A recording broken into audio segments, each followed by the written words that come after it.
तो किसी भी प्रकार से हमारा संपर्क नहीं टूटता है भगवान से। एक साधक के और कर्मी के जीवन में हमने बताया कि कर्मी काम करके मस्त होकर सो जाता है, साधक भगवत संबंधी कार्य करने के बाद भी भगवान के संपर्क में ही रहता है। कुछ ध्यान की चर्चा हम करेंगे।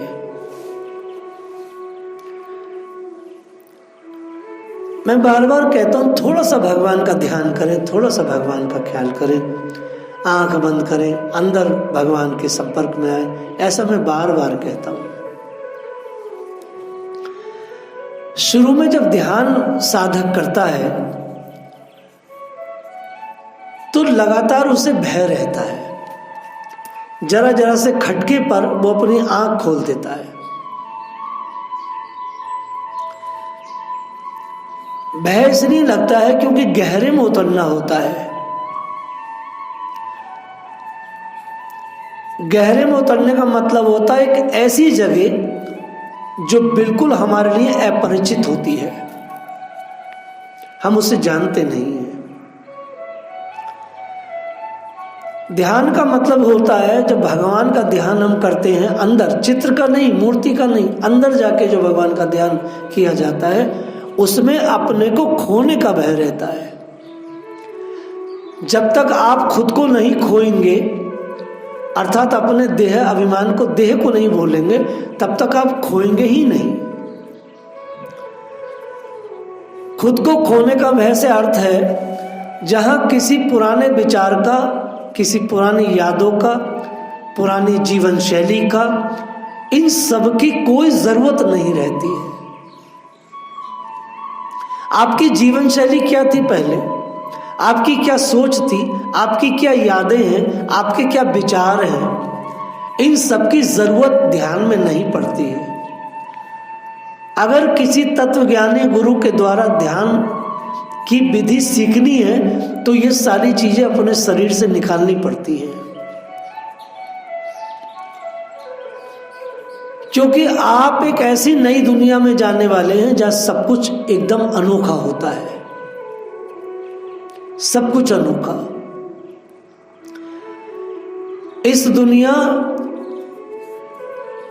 की जितनी भी हमारी सोच है, जितना हमारा चिंतन है, जितनी पढ़ी हुई किताबें हैं, इन सारी पढ़ाई लिखाई से वो अलग दुनिया है। और वो दुनिया आपके अंदर हृदय में है। हृदय के दरवाजे से वहां जाना होता है। यहां तक कि जो आपके शरीर की पहचान है, इस शरीर की पहचान को भी जब आप खत्म कर देते हैं, अर्थात आप भूल जाते हैं, तब आप ध्यान में पहुंच पाते हैं। और तभी वो नई पहचान बनती है आध्यात्मिक संसार में। उनमें कोई भी पूर्व परिचित नहीं होता, इसलिए भय लगता है। शुरू में जो भी व्यक्ति साधना करता है, मैं कहता हूँ रात को बैठो, दिन में बैठो, शांत होकर बैठो, आंख बंद कर लो, तो भय लगता है। क्योंकि भय ये लगता है कि खुद को भूलना होता है। वहाँ शरीर का भान नहीं रहता, शरीर जड़ हो जाता है। शुरू में जब भी व्यक्ति कोई ध्यान लगाता है तो ध्यान में जरा सा खटका होता है, या ध्यान में जैसी गहराई पहुंची तो लगता है अरे कोई अनहोनी ना हो जाए, कोई यहाँ पे कोई कीड़ा कांटा ना आ जाए, कोई कुछ हो ना जाए। ये जो भय है, ये प्रथम अवस्था के भय है। अगर आप इस भय को, इस खटके को, और जो ये यादों का पिंड है शरीर, इसको आप भूल जाएंगे, तभी काम बनेगा। अब बात आती है कि भय को समाप्त करने की सर्वोत्तम विधि है क्या? क्योंकि हर व्यक्ति को भय लगता है। आप जब अकेले में बैठेंगे तो आपको भय लगेगा, आप जब आंख बंद करेंगे तो आपको भय लगेगा, यार आंख बंद कर ली, पता नहीं कुछ हो ना जाए, कुछ बड़ा खटका लगता है। अगर आप इस भय से बचना चाहते हैं तो भय को स्वीकार कर लें। अगर भय को स्वीकार कर लेंगे यदि स्वाभाविक गति से आपने भय को स्वीकार कर लिया तो ये भय फिर आपको व्यापेगा नहीं, क्योंकि भय से आप जितना बचेंगे, जितना आप उससे बचने की कोशिश करेंगे, ये इतना ही गहरा होता जाता है। क्योंकि जिन्होंने भी भय को स्वीकारा उन्हें वीरों की सूची में रखा गया, और जो लोग भय से भागते हैं उनका भय उनके साथ जन्मों जन्मों तक रहता है। सभी भगवत प्रेमियों ने भय को स्वीकार किया, क्योंकि ध्यान में भय तो है ही है, क्योंकि इसमें खोने का डर है। इसमें खोने का डर है, क्योंकि व्यक्ति अपने को खोना नहीं चाहता है, बिल्कुल भी खोना नहीं चाहता। भय को स्वीकार करने का मतलब क्या है? आपने जैसी आंख बंद करी, शांत होकर बैठे, आप ध्यान देखिए, ध्यान से ही समाधि तक जाएंगे। समाधि का मतलब होता है बिल्कुल खत्म हो जाना, खो जाना, फिर लौट के नहीं आना। तो भय ये रहेगा कि आप खो जाएंगे। तो इस भय को आप समाप्त करने के लिए अपने आप को खत्म कर लीजिए। अरे जो होगा देखा जाएगा। और जैसे ही आपने इस भय को स्वीकार किया कि मेरे को भय करना ही नहीं है, बस यही वो चीज है कि भगवान अंदर से आपको शक्ति देनी शुरू कर देते हैं कि इसने भय के सेक्शन को पार कर लिया। अब ये देह बुद्धि से नहीं है।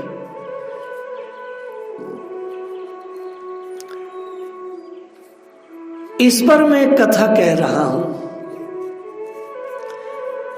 इक्ष्वाकु वंश महाराज मानधाता तने मुचुकुंद जी बड़े ही ब्राह्मण भक्त, सत्य प्रतिज्ञ, संग्राम विजयी और महाप्रतापी राजा थे। एक बार इन्होंने अपने बल की परीक्षा लेने के लिए अलकापति कुबेर पर चढ़ाई की।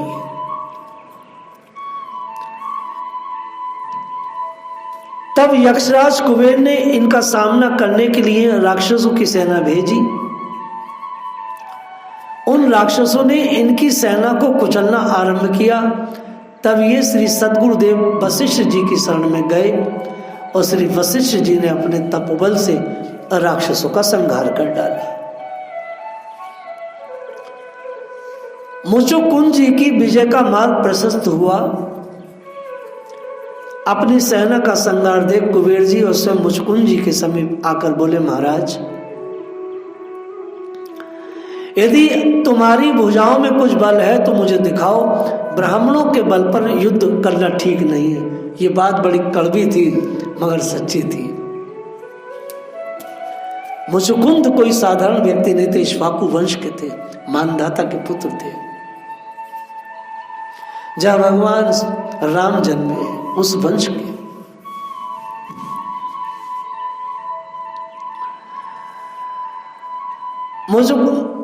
मुचुकुंद जी ने कहा, अलकापते, ब्राह्मणों में सदा तप और मंत्र का बल उपस्थित रहता है। ब्राह्मणों में तप का और मंत्र का बल रहता है,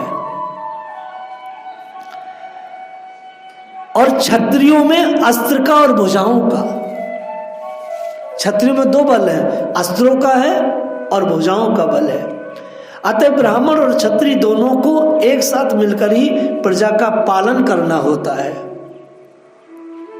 मैं भी इसी नीति के अनुसार कार्य कर रहा हूं, फिर आप मेरी निंदा क्यों कर रहे हैं? यह सुनकर कुबेर जी बड़े प्रसन्न हुए और बोले, राजन, आप में नीति और धर्म दोनों ही परिपूर्ण वर्तमान है।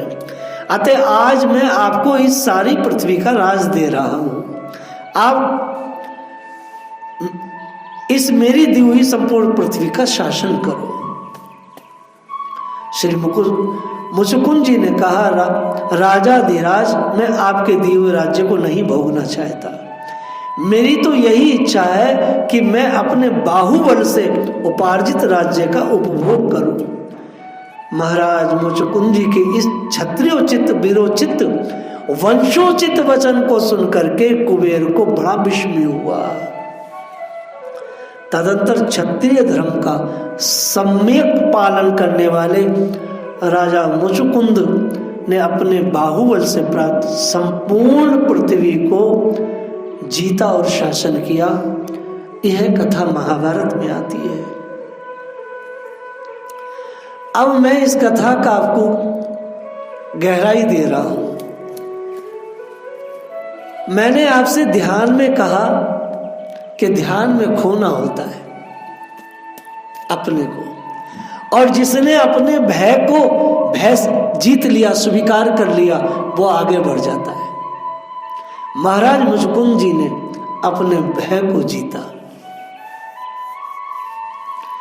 नहीं तो कुबेर की सेना को कौन हरा सकता था? एक मनुष्य कैसे हराए? जब हम किसी चीज का बहुत गहराई से ध्यान करते हैं, गहराई से अन्वेषण करते हैं, चिंतन करते हैं, तो उसमें अपने को अगर हम खो देते हैं, अपने को उसमें बहने देते हैं, तो विजय हमारे हाथ आती है। आप जब अपने अस्तित्व की लड़ाई लड़ेंगे कि मेरा अस्तित्व रह जाए, तो फिर आप ध्यान में कभी नहीं जाएंगे, आप ध्यान कर ही नहीं पाएंगे, आप कभी ध्यान नहीं कर सकते। ब्राह्मण भक्ति, सत्य प्रतिज्ञा, संग्राम विजयी और महाप्रतापी भाव, ये सारी चीजें ध्यान में बड़ी जरूरी है। कोई सा एलिमेंट जितने भी बताए गए हैं, ये एलिमेंट जिंदगी की जरूरत नहीं, ये सत्य के लिए भी जरूरत है और इनकी भौतिक संसार में भी जरूरत है। क्योंकि क्षत्रियोचित और वीरोचित और ब्राह्मण का जो तप और मंत्र का बल है, ये सब जब हम शरीर के अंदर स्थापित करते हैं, तब एक बहुत ही सुंदर जीवन हम जी पाते हैं।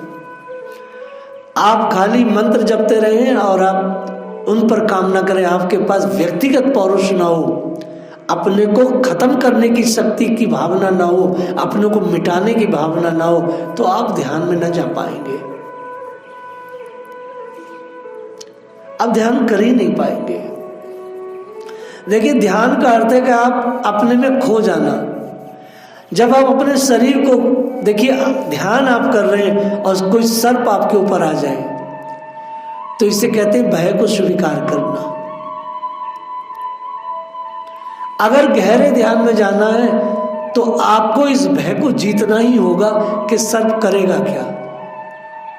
ना मुझे आंख खोलनी है और ना मुझे अपने शरीर को हिलाना है।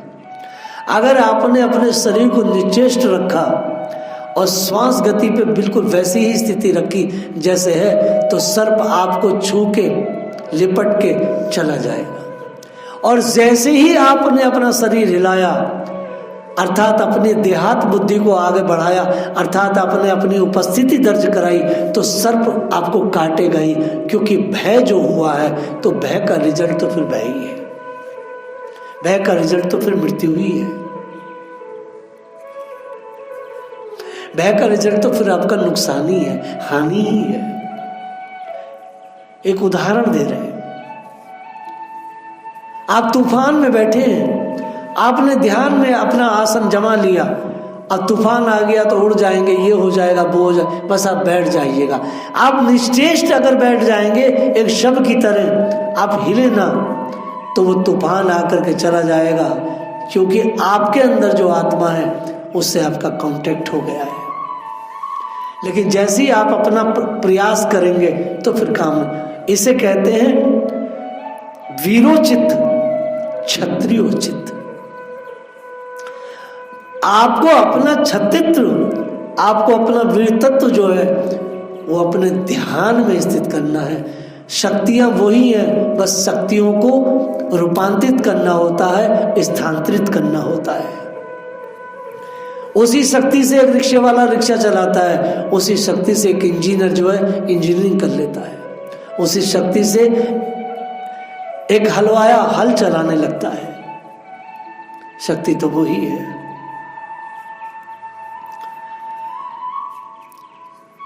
एक बार इंद्रादि देवताओं ने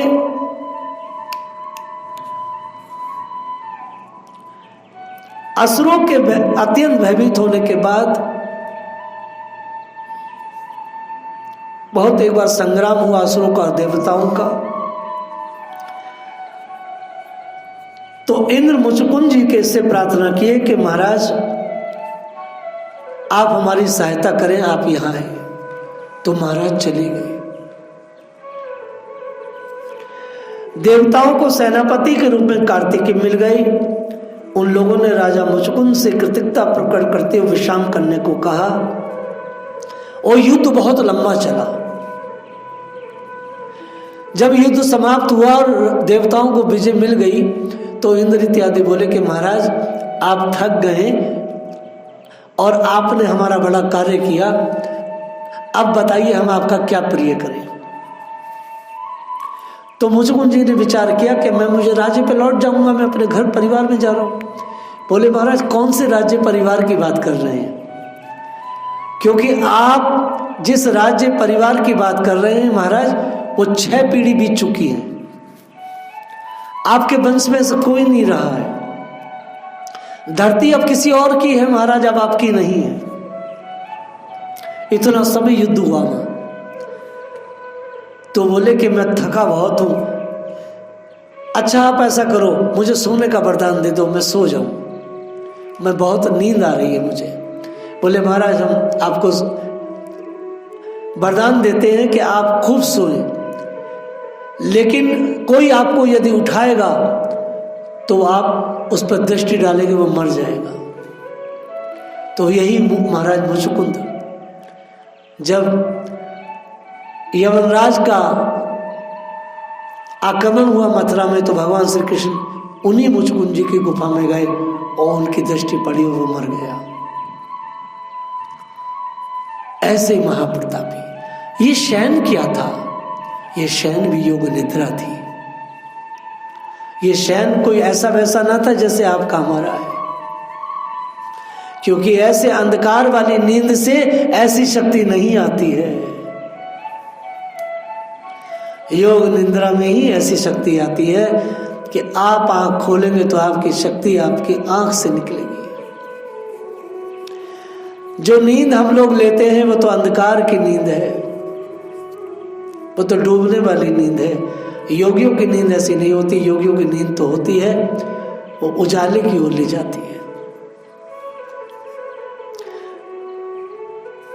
बहुत आप थके होंगे, कोई योगी बहुत थका है, उसने बहुत परिश्रम किया है, उस थकान को भी वो बहुत अपनी शक्तियों में परिवर्तित किए बिना शयन नहीं कर सकता है, क्योंकि वो सोने नहीं देंगी उसे। सामान्य गति में सहज स्वभाव शरीर के साथ ही जब हम शयन करते हैं श्री कृष्ण की स्मृति के साथ, तो वो नींद हमें अंधकार में नहीं उजाले में ले जाती है।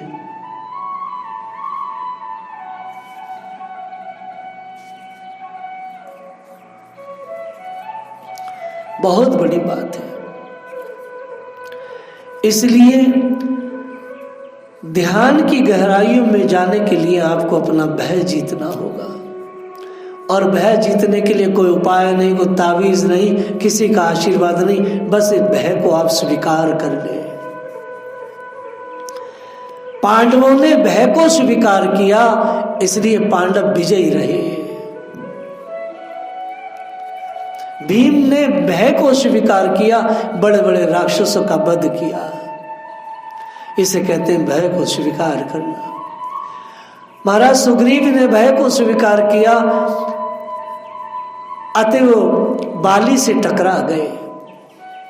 भय को स्वीकार करना होता है, अर्थात वहां पर अपने को सहज प्रस्तुत करना होता है। भय को स्वीकार किए बिना कोई व्यक्ति ध्यान में नहीं जा सकता। भय को स्वीकार किए बिना कोई व्यक्ति व्यापार की ऊंचाई पे भी नहीं जा सकता। व्यापार की ऊंचाई पे वही व्यापारी जाते हैं जिन्होंने अब भय को स्वीकार कर लिया कि खो जाएगा तो खोने दो, बस हमें करना है काम। तो जिसने अपनी हानि को स्वीकार कर लिया पहले, जो लोग व्यापार लाभ के लिए करते हैं वो हानि उठाते हैं। सच्चा व्यापारी वही होता है कि व्यापार पहले हानि के लिए होता है। जिसने हानि की व्यवस्था को पहले रखा है वही व्यापार की ऊंचाइयों पे जा सकता है।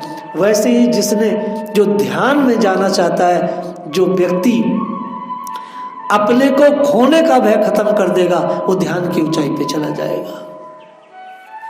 मेन चीज है अपना नुकसान आप सहने की क्षमता ले आए, अपना अपमान सहने की क्षमता ले आए।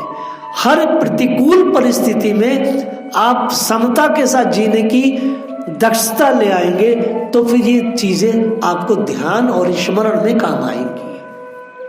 अन्यथा ध्यान स्मरण आपसे ना हो पाएगा, आपका स्मरण टूट जाएगा। देखिए, आपका स्मरण कब टूटेगा? आपका स्मरण जब टूटेगा जब आप ये सोचेंगे अरे आज तो कलेश हो गया हमारे जान को, अब हमारा स्मरण नहीं होगा। नहीं नहीं नहीं, उस कलहपूर्ण वातावरण में भी आपको ये दक्षता लानी है कि मेरा स्मरण न टूटे।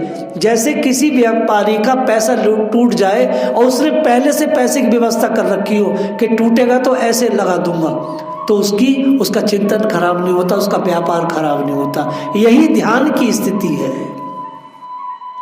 प्रत्येक प्रतिकूल परिस्थिति में सबकी आपूर्ति शरीर के अंदर से कैसे की जाए, बस ये कला हमें सीखनी होती है। जय श्री राधे।